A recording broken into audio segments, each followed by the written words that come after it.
नमस्ते बच्चों, क्या हाल चाल है? कैसे आप सब लोग? कैसी चल रही आपकी स्टडीज? मैं उम्मीद कर रही हूँ कि बहुत अच्छे से आप स्टडी कर रहे होंगे। कोई टाइम नहीं वेस्ट कर रहे हैं अभी आप लोग, क्योंकि समय बहुत कम बचा है। तो अभी क्या वेस्ट करोगे ना। तो अगर कर भी रहे हो तो प्लीज़ मत कीजिए और स्टडी पे जम के लग जाइए। अगर आपको ऐसा लगता है कि सिर्फ गाला करके हम लोग 70% स्कोर कर लेंगे, जी नहीं, ऐसा नहीं है। ओके, ये फैक्ट है। तो हमें बहुत सारी चीज़ें प्रिपरेशन में करनी है if you want to score good marks. ठीक है, और इसके लिए आपको बहुत जल्दी जल्दी करना पड़ेगा। तो मैं जैसे वीडियोस आपको देती जा रही हूँ, आप लर्न करना शुरू कर लीजिए, प्रैक्टिस करना शुरू कर लीजिए, क्योंकि उसके बाद बहुत सारी चीज़ें और भी मैं लेके आऊँगी जो आपके एग्जाम तक आपको इतना प्रिपेयर कर लेंगी ना अच्छे से कि आपको कोई डर लगेगा ही नहीं, ठीक है, एग्ज़ाम को लेके।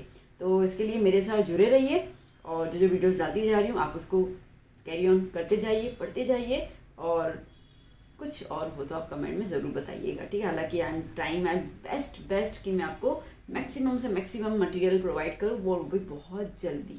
तो चलिए, इस तरीके से आज हम कर रहे हैं एसएसटी का पेपर, जहाँ पे हम लोग पेपर 3 का सेक्शन बी कर रहे हैं, जो 18 मार्क का है, मतलब कि 2 मार्क का एक क्वेश्चन, सॉरी। तो चलिए देख लेते हैं क्या है इस सवाल में।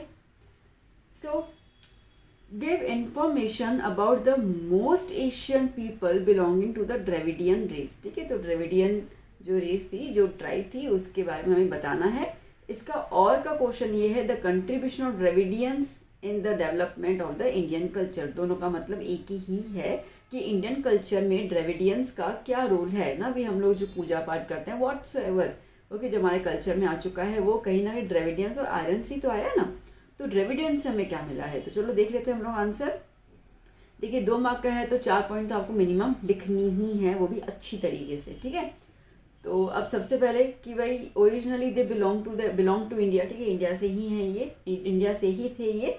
दे were the direct descendants of stone age civilisation. ठीक है, स्टोन एज सिविलाइजेशन पता है ना आप लोगों, ठीक है, जहाँ पे जब स्टोन से जब फायर आई थी, ठीक है, और बेसिकली अगर हम देखें तो पत्थरों से वेपन्स बनाते थे। वो मोगली वाला यूं करके देखा होगा आपने, काटता है, ठीक है। तो मतलब कि स्टोन एज जिसको अपन कहते हैं, जहाँ पे ज़्यादातर लोग पत्थर पहाड़ों पे इन पे ही वक्त गुजारते थे, वो उनका घर होता है। तो that is a stone age civilisation, ठीक है। जैसे अभी अगर बात करते हैं तो we are living in the, अगर हम यूँ देखें तो हम लोग इंडस्ट्रियल सिविलाइजेशन बोल सकते हो, यहाँ पे तो अगर एआई आया है तो आर्टिफिशियल इंटेलिजेंस सिविलाइजेशन हमारा हो गया ना, हम हर एक चीज़ ऐसे कर रहे हैं, तो वो स्टोन सिविलाइजेशन था, ठीक है। तो कह रहे हैं कि ये मतलब इनके जो फोर फादर्स है वो मतलब वहीं से ही वो आए हैं, ठीक है, वो सिविलाइजेशन से बिलोंग कर रहे हैं ये। इन्होंने ही मोहनजोदारो कल्चर क्रिएट किया था। It is said that tribe had come to India from the north was later, ठीक है। वो कह रहे हैं कि ये जो ट्राइब है ना, ये जो लोग थे, ठीक है, इस क्लैन के, जाति के, ठीक है, वो इंडिया में आए थे नॉर्थ से, ठीक है, नॉर्थ से आए थे इंडिया के अंदर, नॉर्थ इंडिया में नहीं, नॉर्थ से इंडिया में आए थे, ठीक है। और बाद में इनको द्रविडियन का नाम दिया गया। इनका खुद का अपना एक लैंग्वेज था, खुद का अपना कल्चर था, और इन्होंने ही इंडिया के अंदर, ठीक है, कॉन्सेप्ट दिया कि धरती हमारी माता है, या मदर जो हम देवी माँ कहते हैं ना, ठीक है। तो जो देवी है, जो गॉडेस है, उसको माँ का रूप लेना, और जो मेल गॉड है उसको हम लोग फादर का रूप लेते हैं, ठीक है। तो mother as a goddess and father as a god, इस तरीके से यही कल्चर, यही कॉन्सेप्ट वो लेके आए थे, जिसकी वजह से हम ये सोचते हैं, या हमारे में ऐसा है कि पार्वती जी और शिव जो है वो पूरे इंडिया, मतलब पूरे इंडिया की जो सृष्टि है उसको डेवलप करने वाले, ठीक है, माँ पार्वती और शिव जी ही हैं, ठीक है। तो पिता परमेश्वर अपन कहते हैं उनको। They gave the tradition of worshipping nature, ठीक है, नेचर और एनिमल्स को वर्शिप करना। आज हम गौ माता कहते हैं या गाय माता की पूजा करते हैं ना हम लोग, ठीक है। नेचर को वर्शिप करते हैं, तुलसी माता की पूजा करते हैं हम लोग, ठीक है, नदियों की पूजा करते हैं, पीपल के पेड़ की पूजा करते हैं। तो ये सारा नेचर है ना, तो ये वर्शिपिंग यहाँ से आया था। और साथ ही साथ इन्होंने ही एक ट्रेडिशन लाया था, यूजिंग द धूप अगरबत्ती, ठीक है, दिया जलाना, धूप अगरबत्ती करना, ठीक है, आरती करना, ये पूरा कॉन्सेप्ट इनके यहाँ से आया था, ठीक है बच्चों। चलिए next question, I hope you enjoyed the answer. Now elaborate the constituents of India's natural heritage, ठीक है। इंडिया नेचुरल हेरिटेज में क्या क्या चीज़ें बिलोंग होती हैं। तो देखो बेसिकली नेचुरल हेरिटेज एक रिजल्ट है, एक फिनोमिना है, जिसको अपन कहेंगे कि ये एक रिश्ता बनाता है नेचर, एनवायरनमेंट और ह्यूमन लाइफ के बीच में, ठीक है। जैसे अभी मैंने बहुत सारे एग्जांपल दिए आपको, ओके। तो हम गंगा नदी का पानी पीते हैं, ठीक है, जब कोई मर जाता है तो उनके मुंह में डालते हैं हम लोग, तो बहुत सारी चीज़ें। तो बेसिकली ये एक रिलेशनशिप है। जब हम बच्चे होते थे ना तो हम लोगों को कहानी भी कैसे सुनाई जाती थी, पंचतंत्र वाली कहानी सुनाई जाती थी, ठीक है, लायन की, इन सभी कहानियों से हमें कुछ ना कुछ सीख दी जाती थी, होता था ना ये, ठीक है। तो हमारा रिलेशन जो है वो बहुत गहरा है नेचर के साथ। अभी नेचर में क्या क्या आता है, माउंटेन आ गया, फॉरेस्ट आ गया, डेजर्ट आ गया, ठीक है, रिवर, सी, प्लांट, सीजन, ठीक है, वेजिटेबल्स, एनिमल्स सब आ गए, और ये सबके सब नेचुरली क्रिएटेड है, भगवान जी ने ही बनाए हुए हैं ये। तो natural heritage is an invaluable gift to nature, ठीक है। ये एक अमूल्य गिफ्ट है हम लोगों को दी गई, और हम कभी भी नेचुरल हेरिटेज क्रिएट नहीं कर सकते हैं, that's why it is natural heritage, ठीक है। चलिए next, the relation of human life has been connected with the tree and the forest since beginning, explain the statement. और इसको अगर हम सिंपल बोलें तो वुड वर्क बता दो इंडिया के अंदर कब से स्टार्ट हुआ था, ठीक है। तो वुड का काम मतलब शुरू से हम लोग फॉरेस्ट और वुड के साथ काफ़ी गहरे नाते में रहे हैं। तो देखो सबसे पहले तो हम देखें तो हम लोगों ने सबसे पहले वुड को यूज़ किया है for the fire. With the time, ठीक है, जैसे जैसे टाइम पास होता गया वुड का यूज़ अलग अलग एक्टिविटीज़ में भी होता गया, ठीक है। हम लोगों ने अब ही यहाँ पे कोई एक पर्टिकुलर नहीं, मतलब कि वी मैन ह्यूमन, ठीक है, okay, we use the wood, आपको वी लिखना है, वी लिख सकते हो यहाँ पे, ठीक है। We use the wood in making weapons बनाने में, बिल्डिंग कंस्ट्रक्ट करने में, और बहुत सारे कंस्ट्रक्शन में यूज़ किया है। उसके बाद वुड का यूज़ किया गया मेकिंग द आइडल्स, मूर्ति बनाना, ठीक है, बच्चों के खिलौने बनाना, पिलर्स बनाना, विंडोज़ डोर्स बनाना, छोटी छोटी झुपड़ियाँ बना देना, ठीक है। ये सब चेयर वगैरह हमारे घर पे होती है, टेबल्स वगैरह आपके स्कूल वगैरह में होती है, तो इन सब में यूज़ हो गया, ठीक है। अगर हम इस तरीके से देखते हैं तो देखा जाए तो वुड का यूज़ इसके लिए हुआ ना, क्योंकि वुड एक इतना सुंदर चीज़ है कि आप उसके अंदर जो भी कार्विंग करके आप उसको जो शेप देना चाहते हो उसको दे सकते हो, ठीक है। तो कार्विंग के हिसाब से उसकी ब्यूटी निखर जाती है। एंड वुड स्विंग्स, ठीक है, वुडन स्विंग्स, झूले वगैरह होते हैं, ठीक है, टॉयज, ये सब ईडर में और सांखेरा में, गुजरात में काफ़ी ज़्यादा वेल नोन पॉपुलर है, ठीक है। हमारे घर पे भी वो झूले वगैरह होते हैं तो हम लोग वुड वगैरह के झूले लगा देते हैं, ठीक है। चलिए next, name the metal items produced by the artisans of the Lothal, ठीक है। लोथल के जो आर्टिस्ट लोग थे उन्होंने मेटल के कौन कौन से आइटम्स बनाए थे, तो उन्होंने डिफरेंट वेपन्स बनाए, लाइक सिक्कल आ गया, ड्रिल्स आ गए, ठीक है, नीडल्स आ गई, कॉपर और ब्रॉन्ज के बनाए थे, यहाँ तक कि उन्होंने बर्तन, आइडल, पॉट, ये सब भी बनाए हुए थे, ठीक है। ज़्यादा कुछ इसमें लिखने जैसा है ही नहीं। अब लोग मैम 2 मार्क में इतना answer, but there is nothing to write more, तो इससे ज़्यादा मैं क्या आपको बोलूँ, ठीक है। बकवास भी तो उतनी लिखेंगे जितनी वैलिड हो, ठीक है, फालतू चीज़ें लिखेंगे अपन ना। 29, write a brief note on the Elephanta cave, Elephanta cave के बारे में अपने को बताइए, ठीक है। अब ये केव्स जो है ये situated on a smaller island near the Gharapuri village in Arabian sea, okay, 12 kilometre away from the Mumbai, Maharashtra, ठीक है। मुंबई से 12 किलोमीटर की दूरी पर है घारावी विलेज, जो अरेबियन सी के काफ़ी नज़दीक है। एक छोटा सा आइलैंड ये दिखाया जाता है उसके अंदर, और वहाँ पे ये सिचुएटेड है केव्स। इसके अंदर 7 केव्स है बेटा। पोर्टुगीज ने इसको एलिफेंटा आइलैंड के हिसाब से दिया था, in the honour of a huge rock cut stone statue of elephant that one existed there. तो वो हुआ क्या था बेसिकली, अभी ऐसा होता है कि एक बहुत बड़ा सा स्टोन था और उसको एलिफेंट के शेप में कार्विंग दी गई थी, कट किया गया था उस रॉक को, और इसके हिसाब से उसको एलिफेंटा केव जो है वो पोर्टुगीज ने नाम दिया था, ओके। अमॉन्ग देम मैग्निफिकेशन त्रिमूर्ति टेम्पल, केव नंबर 1, 7 केव है ना, तो केव नंबर 1 में त्रिमूर्ति टेम्पल आता है जो बहुत ज़्यादा सुंदर है। 1987 में यूनेस्को ने एलिफेंटा केव्स को वर्ल्ड हेरिटेज साइट डिक्लेयर कर लिया था, ठीक है बच्चा। चलिए अगर आप वहाँ पे अरेबियन सी जाओ तो वहाँ पे तो अभी तो घारापुरी विलेज को तो एलिफेंटा विलेज के नाम से भी जाने लगे, क्योंकि ये बहुत ज़्यादा फेमस हो गया ना। Next, how do people spoil और डैमेज अवर हेरिटेज, ठीक है। लोग हमारे हेरिटेज को किस तरीके से बर्बाद कर लेते हैं। तो देखो सबसे पहले तो कहीं भी पूरा कचरा फेंक दिया, ठीक है, तो to throw garbage at any place. कहीं पे भी अननेसेसरली जो हिस्टोरिक मॉन्यूमेंट्स होते हैं, ठीक है, कहीं पे जाएंगे ताजमहल में, रेड फोर्ट्स में, यहाँ पे तो अपने दिल बना के आ जाते हैं, ठीक है, आप फालतू चीज़ें लिख के आ जाते हैं। सराउंडिंग्स को पॉल्यूट करना, ठीक है, उसके आसपास गंदगी कर देना, खा पी के वहीं सब कचरा फेंक देना, ठीक है। जैसे कि अगर हम देखें तो अगर ताजमहल के पीछे पूरा यमुना नदी वाला आता है ना, तो लोग खा पी के वहीं पे पूरा कचरा फेंक देते हैं, तो स्मेल तो आएगी, गंदगी तो होगी। पहले करते थे, जब मैं काफ़ी टाइम पहले गई थी, मैं देखा था, अभी तो फिर मुझे आइडिया इतना है नहीं, उस जगह पे मैं दोबारा नहीं गई हूँ, पर ये मैंने देखा था, तो ये चीज़ होती है, ठीक है। Damage of our historical heritage knowing और अननोइंगली, ठीक है। हम जानबूझ के, हम बिना जाने, कुछ होता नहीं, ठीक है, बट एक इमोशन में आके हम लोग बैठे बैठे उस चीज़ों को ख़राब कर लेते हैं। हमारा ये नेग्लिजेंस और ये जो हमें बुद्धि नहीं है कि ये हेरिटेज का मतलब क्या है, अगर हम इसका मतलब नहीं समझ पा रहे, इसके लिए हम उसको डैमेज कर रहे हैं, ठीक है। अगर हम समझ जाएं कि एक कंट्री के लिए जो भी हेरिटेज है, जो जो जो एक कल्चर आपको प्रभाव करता है, आपके आने वाली पीढ़ी को प्रभाव करेगा, बाहर के फॉरेन विजिटर्स को प्रभावित करेगा, तो उसको सुरक्षित रखना कितना ज़्यादा ज़रूरी है। अगर ये लोगों को समझ में आ जाए तो स्पॉइलिंग तो कभी होगी ही नहीं, ठीक है बच्चों। तो कभी भी ऐसी हरकतें मत करना भाई। Now next, what is national park. National park भैया क्या होता है? तो नेशनल पार्क एक बेसिकली फॉरेस्ट एरिया ही होता है, ठीक है, जहाँ पे गवर्नमेंट जो है वो कुछ प्रोटेक्शंस लगा देती है फ्लोरा और फौना के लिए उस एरिया के अंदर, ठीक है। नेशनल पार्क्स में कोई भी ह्यूमन एक्टिविटीज़ अलाउ नहीं है। उसके अलावा ये बहुत ज़्यादा प्रोटेक्टेड जोन है कंपेयर टू द सेंचुरी, ठीक है। सेंचुरी में फिर भी लाइक ट्राइब्स वगैरह जाते हैं, बाकी यहाँ पे आप नहीं जा सकते हैं। अनलाइक सेंचुरी, ठीक है, सेंचुरी में एक ही, जैसे अपन बोलते हैं गिर सेंचुरी है, गिर फॉरेस्ट, तो गिर सेंचुरी में जैसे सारे एशियाटिक लायंस ही तो एक ही स्पीशीज है ना। नेशनल पार्क में ऐसा नहीं होता, ठीक है। नेशनल पार्क में बहुत सारे स्पीशीज होते हैं और ये एक तरीके का एक इकोसिस्टम बना लेते हैं, ठीक है, एक दूसरे के साथ मिलजुल के रहते हैं।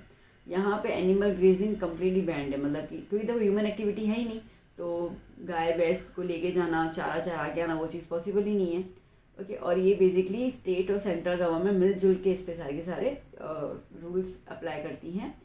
Kaziranga, Corbett, okay, Velavadar, marine national park, Gir, Dachigam, ये कुछ इंपॉर्टेंट नेशनल पार्क्स हैं, ओके।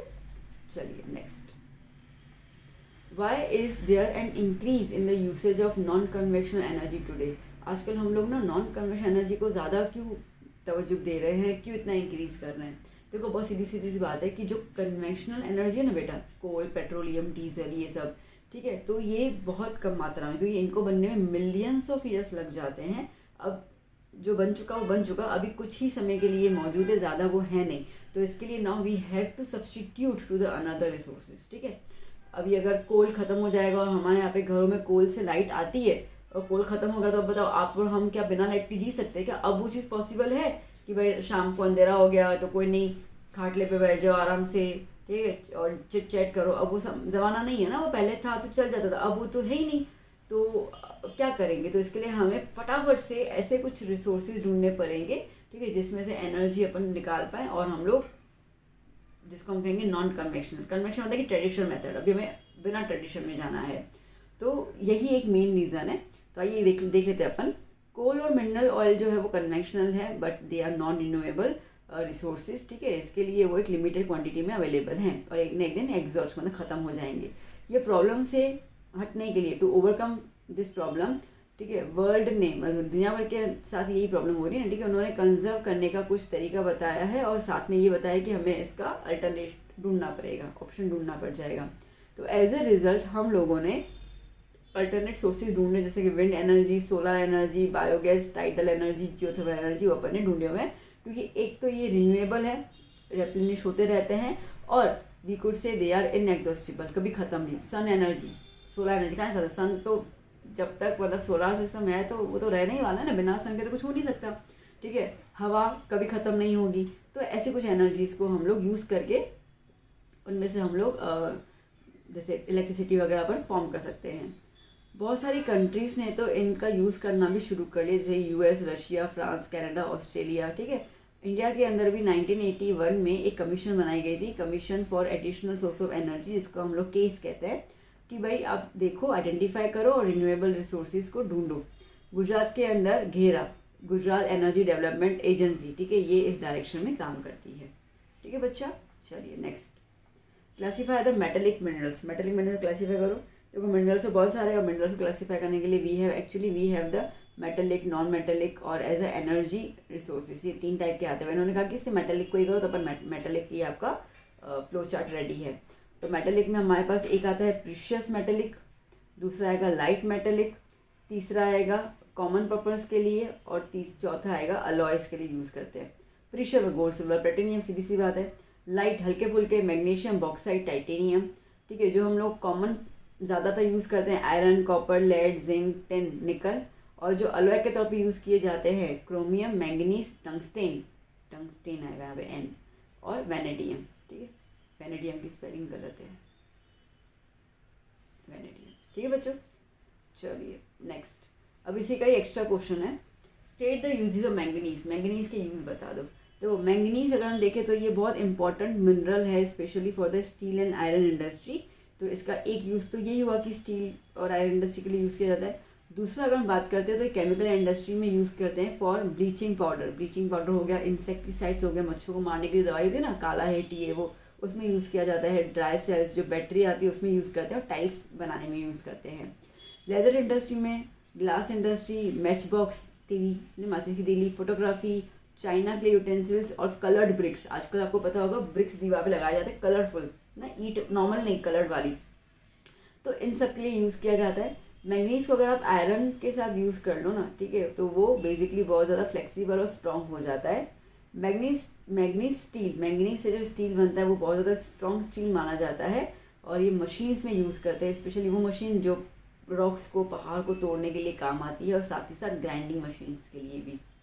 ठीक है बच्चों, चलिए next 34 number question. I hope you are enjoying the session. आपको समझ में आ रहा है जो मैं एक्सप्लेन कर रही हूँ, और मैं फास्ट तो नहीं जा रही हूँ। ठीक है, तो कैसा लगेगा वीडियो, कैसा लग रहा है वीडियो, अभी कभी कमेंट करें, फिर आप कमेंट करना भूल जाते हैं, लाइक करते जाइए, और ऐसा लगे बहुत अच्छा है तो ज़रूर शेयर भी कीजिए आपके फ्रेंड्स के साथ। तो देखते भी 34 नंबर क्वेश्चन क्या कह रहा है हमसे। During a visit to West Bengal it was notice that people extensively used jute doormats, ropes and the gunny bags. What could be the reason. ठीक है, कह रहे हैं कि वेस्ट बंगाल गए थे ना, तो वहाँ के लोग जो है वो बहुत हद से ज़्यादा जूट की चीज़ें बड़ी यूज़ कर रहे हैं। ठीक है, तो उसके पीछे रीज़न क्या है, तो बहुत सिंपल सी बात है कि वेस्ट बंगाल जो है वो एक फेवरेबल कंडीशन है फॉर द जूट। ठीक है, जूट प्लांटेशन के लिए बहुत फेवरेबल कंडीशन है, क्योंकि वहाँ पे हुगली नदी है, पहला रीज़न। लेबर बहुत चीप मिलता है, सस्ते में लेबर मिल जाता है आपको, बैंक्स भी हैं, इंश्योरेंस कवरेज भी हो जाता है, पोर्ट फैसिलिटी भी है, मतलब कि एक्सपोर्ट इम्पोर्ट जो होता है ना वो भी है। तो इन सब की वजह से अगर हम देखें तो टोटल जूट का प्रोडक्शन पूरी कंट्री में वेस्ट बंगाल अकेला ही 80% दे देता है आपको। ठीक है, वहाँ पे नदी है ना, हुगली नदी, तो पानी का क्वांटिटी बहुत अच्छा खासा है, तो जूट को प्योरीफाई करने में जो पानी चाहिए वो वहीं पे मिल जाता है। इसके लिए जूट के मिल्स, ठीक है, आपको वेस्ट बंगाल में ज़्यादा दिखेंगे, वो भी हुगली रिवर के आसपास बहुत दिखेंगे। So that's why people of West Bengal use the jute based products extensively. ठीक है, next, which raw materials are required for the manufacturing cement. Manufacturing cement के लिए क्या, कौन से रॉ मटेरियल। अब अगर इसका मैं आंसर दूँ ना, तो इसका आंसर तो ये वाला जो लास्ट पॉइंट है ना वही खत्म, इतना ही है। बट ठीक है, अब थोड़ा बहुत तो लिखना पड़ जाएगा, तो थोड़ा सीमेंट के बारे में अपन बता देते हैं कि है क्या भैया।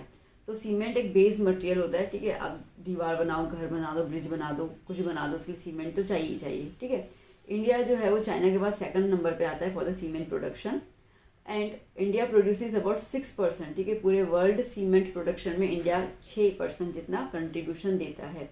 जो रॉ मटेरियल चाहिए सीमेंट को बनाने के लिए वो इंडिया में बहुत भरपूर अमाउंट में मिल जाता है। लाइमस्टोन, चूना, कोल, जिप्सम, बॉक्साइट, क्ले, ये सब कुछ। और गुजरात में तो ज़्यादा ही मिल जाता है, इसके लिए Gujarat is considered as a number 1 state. ठीक है, फॉर द सीमेंट प्रोडक्शन। चलिए next 36, under different 5-year plan what provisions have been made for the people of SC and ST। ठीक है, तो देखो अब ये नॉर्मली तो अपन कौन सा था ना, 16 आर्टिकल, 51A आर्टिकल, वो सब एक प्रोविजंस थे। उसके अलावा, ठीक है, लिखा ना अंडर डिफरेंट 5-year प्लान्स, उसके अलावा और कौन कौन से प्रोविजंस बनाए गए थे। तो एक तो बनाया गया कि हॉस्टल सिस्टम ओपन किया गया और स्कीम लॉन्च की गई ताकि बच्चों को स्कॉलरशिप मिल पाए, बच्चे पढ़ाई लिखाई कर पाए, कौन से SC ST के टाइप वाले बच्चे। ठीक है, उनको facilities for counselling and training classes, ताकि वो कॉम्पिटिटिव एग्जाम में भी पार्टिसिपेट कर पाए। मिनिमम एज रिक्वायरमेंट, ठीक है, क्वालिफिकेशन को थोड़ा सा रिलैक्स कर दिया गया ताकि उनको गवर्नमेंट जॉब्स मिल पाए ना, मतलब ज़्यादा स्ट्रिक्ट नहीं। एज रिलैक्सेशन का मतलब कि भाई समझो 18 साल से बच्चा जो है वो एग्ज़ाम दे सकता है। ठीक है, 40 ईयर्स तक दे सकता है, तो एज रिलैक्सेशन ज़्यादा अच्छे से मिल गया उन लोगों को। थ्रू ऑल दीज और भी बहुत सारे स्टेप्स लिए गए हैं in the terms of the social, economic, education interest के तौर पे, ताकि बैकवर्ड क्लास जो बहुत ज़्यादा वीकर सेक्शन है वो भी उभर के ऊपर आए और इकोनॉमी में पार्टिसिपेट करें, इंडिया के वेल्थ में पार्टिसिपेट करें, इंडिया के डेवलपमेंट में पार्टिसिपेट करें। उसी में ही डॉक्टर बाबा साहेब अम्बेडकर ऑर्गेनाइजेशन जो है वो इस तरीके से कुछ फैसिलिटीज़, कुछ हम प्रोग्राम बनाते हैं, ट्रेनिंग देते हैं वहाँ की पॉपुलेशन को, ठीक है, ताकि वो इज्जत से ज़िंदगी जी पाए, सोशल ट्रांसफॉर्मेशन हो उनका, ठीक है, और उनके साथ भी न्याय हो, जस्टिस हो। तो slowly and gradually the condition of SC and ST has improved, और अभी भी और इम्प्रूव हो रहा है, ठीक है। Now next, state the social effects of terrorism. Terrorism के सोशल इफेक्ट्स क्या है, मतलब टेररिज्म से समाज में क्या प्रभाव पड़ता है। तो देखो बेटा, टेररिज्म, टेरर मतलब डर, सीधी सी बात है, ठीक है, तो प्रभाव तो नेगेटिव पड़ने वाला है, अच्छा तो प्रभाव पड़ने नहीं वाला, ठीक है। तो टेररिज्म जो है, एक तो वो डर की फीलिंग, ठीक है, एंग्जाइटी, लोगों के अंदर डर, टेंशन, गुस्सा, ये सब आ जाता है। वो हर एक को शक की नज़र, सस्पिशियस मतलब कि शक की नज़र से देखते हैं, ठीक है। तो लाइक मेरे अगर बगल में कोई और जाति, कोई और धर्म वाला इंसान रहेगा तो मुझे शक आएगा कि वो कुछ कर तो नहीं देगा, तो मैं उसको शक की नज़र से देखूंगी। क्योंकि जैसे लूट मार ना, रॉबरी, स्टैबिंग, चाकू वाकू मार के चले जाना, ये वायलेंट एक्ट बहुत ज़्यादा जब बढ़ जाते हैं तो हम किसी भी भरोसा नहीं करते हैं। टेररिज्म का ये भी इफेक्ट आता है कि सबके सब एज ग्रुप इससे परेशान हो जाते हैं, बच्चे से लेकर बूढ़ा, ठीक है, सब टेंशन में आ जाते हैं। आज जैसे अभी तो क्या भगवान की दया से, ठीक है, और हमारी सरकार भी इतनी स्ट्रांग हो गई कि इतना टेरर इफेक्ट नहीं आ रहा, बट पहले तो बहुत टेररिज्म, मतलब आए दिन कहीं पे कभी प्लेन हाईजेक हो जा रहा है, कहीं पे संसद भवन में कुछ हो जा रहा है, ठीक है। तो जो लोग, तो अभी वो लोग यहाँ पे ऑलरेडी जो टेररिस्ट अपन बोलते हैं, वो ऐसे नहीं कि कहीं से आए और गोलाबारी शुरू कर ली, ठीक है। They take the much time, okay, कि कहाँ रुकना है, क्या करना है। तो वो लोग हमारे ही आसपास रहते थे, हमारे आसपास खाते होते हैं, उठते बैठे, तो हमें पता नहीं चलता वो टेररिस्ट है, ठीक है। तो इसके लिए जो हमने बोला कि सस्पिशियस, तो हमें जब ऐसी कोई एक्टिविटी होती है तो हम जिनको नहीं जानते, हमारे आसपास के बगल वाले लोग, उन पे हमें शक होने लगता है। जो बेचारे पेरेंट्स होते हैं, उनको बच्चों की, उनकी बीवियों की, ठीक है, जो ऑफिस जाने वाले हस्बैंड्स होते हैं, उनको बच्चों की, उनके अपने पेरेंट्स की सबकी टेंशन रहती है। यहाँ पे तो इसका एजुकेशन पे भी बहुत ज़्यादा बुरा असर होता है, क्योंकि टेररिज्म जब भी होगा तो, बट ऑब्वियसली स्कूल कॉलेजेस ये सब बंद, सेक्टर बंद किए जाएंगे तो बच्चे की पढ़ाई भी डिस्टर्ब हो जाती है। ये चीज़ जम्मू कश्मीर में बहुत होती है, ठीक है, आए दिन वहाँ पे टेररिस्ट अटैक होता है, तो वो बच्चों का एजुकेशन बहुत ज़्यादा इम्पैक्ट पड़ जाता है उनके अंदर। और ये एक तरीके का एटमॉस्फेयर हो जाता है जहाँ पे ना शक करना, डिस्ट्रॉय हो जाना, ठीक है, लोगों के बीच में जो सोशल हार्मनी, भाईचारा होता है, वो एक दूसरे को शक की नज़र देखते हैं, ठीक है। तो वो आपस में फिर उनके बीच में मतभेद आ जाता है। मतलब उनमें से कोई भी टेररिस्ट नहीं होगा, but due to the religion and the caste, उनके भाई ये वो वाला कास्ट का बंदा है जिस कास्ट से वो टेररिस्ट बिलोंग करता है, तो अपन उसको अभी अपना भाई की तरह नहीं मानेंगे ऐसे करके। तो सोशल टेंशन आ जाता है, कम्युनल कॉन्फ्लिक्ट जिसमें कहा ना, ठीक है, जातिवाद, धर्म, ये सब आ जाते हैं। तो ये finally that result in chaos and uncertainty, जो normal day to day life जो है लोगों की, वो बेचारों की बिगड़ जाती है, ना वो कोई सेलिब्रेशन कर पाते हैं, किसी फेस्टिवल का कुछ नहीं कर पाते हैं। It results first in the social disintegration and later threatens the national integration, ठीक है। पहले तो ये सोशल मतलब कि समाज में एक डिसइंटीग्रेशन, मतलब कि लोग दूर दूर हो जाते हैं, और उसके अलावा अगर हम नेशनल बात करते हैं, ठीक है, तो ये इसका पूरा असर जो है पूरे देश में देखने को मिलता है। तो ये कुछ सोशल इम्पैक्ट्स होते हैं रिगार्डिंग द टेररिज्म, ठीक है बच्चों। तो यहाँ पे हमारा सेक्शन भी कंप्लीट हो गया।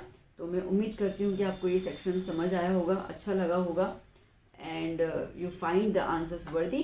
तो चलिए बच्चों, आपका जो भी है ज़रूर कमेंट करके बताइएगा, मैं आपके कमेंट्स रीड करती हूँ, ठीक है। आंसर इतने सारे कर नहीं पाती, but I regularly read your comments. तो आपके कमेंट्स से पता चलता है कि आपको क्या क्या चीज़ों की नीड है, और मैं उस हिसाब से अपने वीडियोज़ को फ्रेम करती हूँ। तो चलिए बच्चों, अभी हम मिलेंगे नेक्स्ट क्लास में। अच्छे से पढ़ाई कीजिए, अपना ध्यान रखिए, एंजॉय भी कीजिए, और अपने पढ़ाई को समय भी दीजिए। तो बस इस तरीके से मेहनत करते जाइए। चलिए, बाय बाय।